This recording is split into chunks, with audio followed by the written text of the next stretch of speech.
Hello, my coolest of kids. How's everybody doing on this overcast? Oh man, fall is in the air. Friday afternoon. Now I'm not gonna say that summer has fully hit the I'd say southern northeast area where I am. But it's pretty darn close. Like, you'll still get your 75 to 80, maybe, during the daytime. But at nighttime, you better have your windows shut. Otherwise, you're gonna wake up chitter-chattering and wanting to cry yourself back to sleep. As you shut your window and go and grab your winter blankie to put on. Yeah. I am not. There's things about fall I love, like the foliage. It's a very pretty. It gets very pretty, and I do actually like to go hunting and such, and ice fishing, things like that. I skate. That's fun. A little bit of snow, but one blizzard, and I would be fully sufficed to just. Alrighty, how about we have 8 months of summer. A month of fallish weather, 60s and 70s with the leaves changing all purty.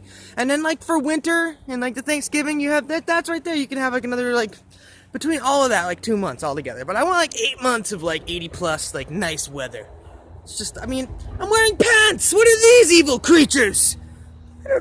Pants? My work allows me to wear shorts. So guess what Rob wears? Shorts. I am wearing fake flannel.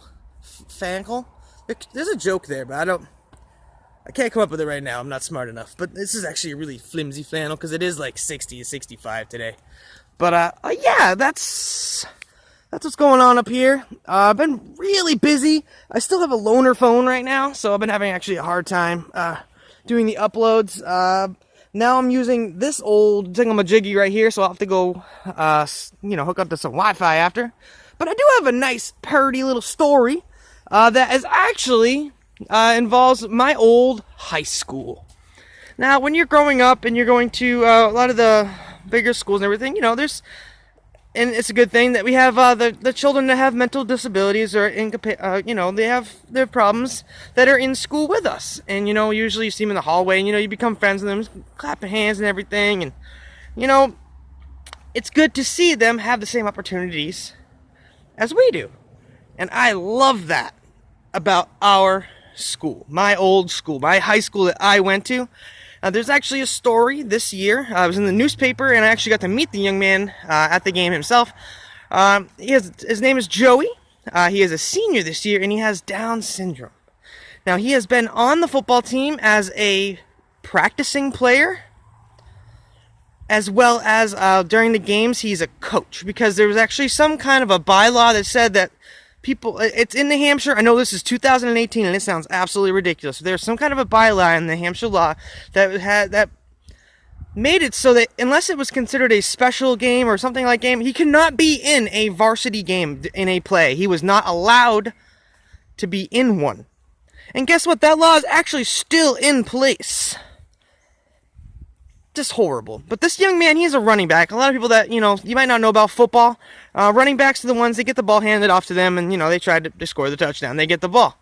Well, this young man has been on the team since 7th grade. Monadnock is the name of the school I went to.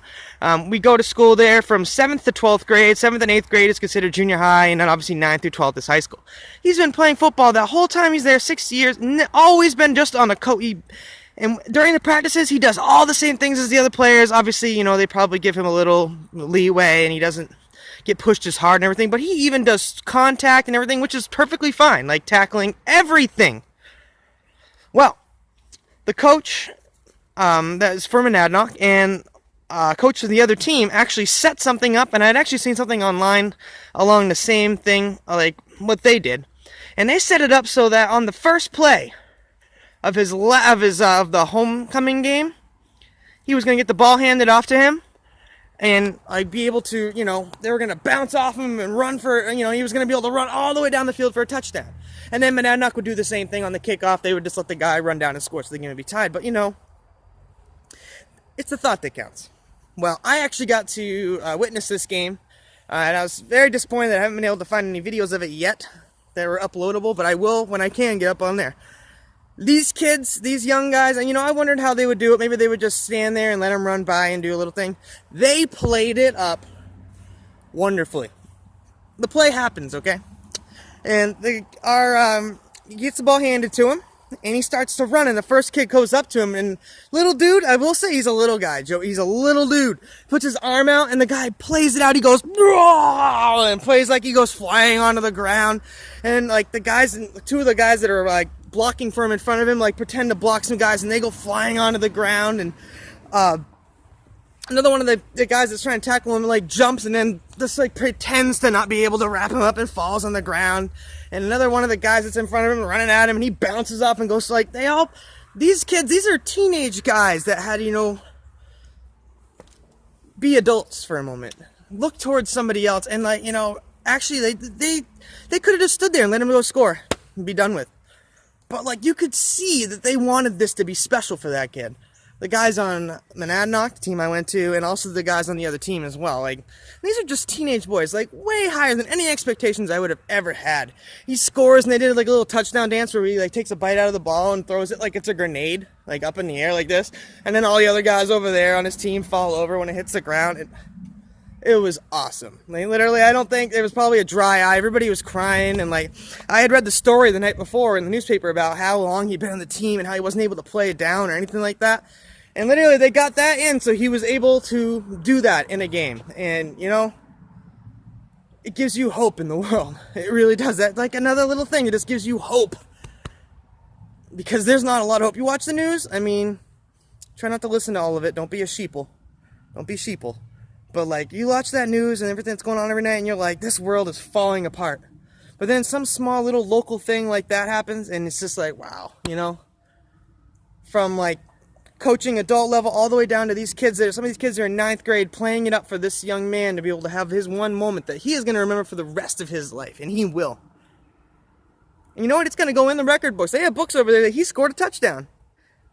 It's going to be like a 90-something yard run too. It's going to look real good in the record books, actually. And then they have books from all the way back when the school started back in 1962, and he's going to forever be in there, forever in his memory, and forever in all of our hearts. Positive vibes for a positive life. And always portray the best possible version of yourself, not only to everyone around you, but also by staying true to yourself. Have a great day.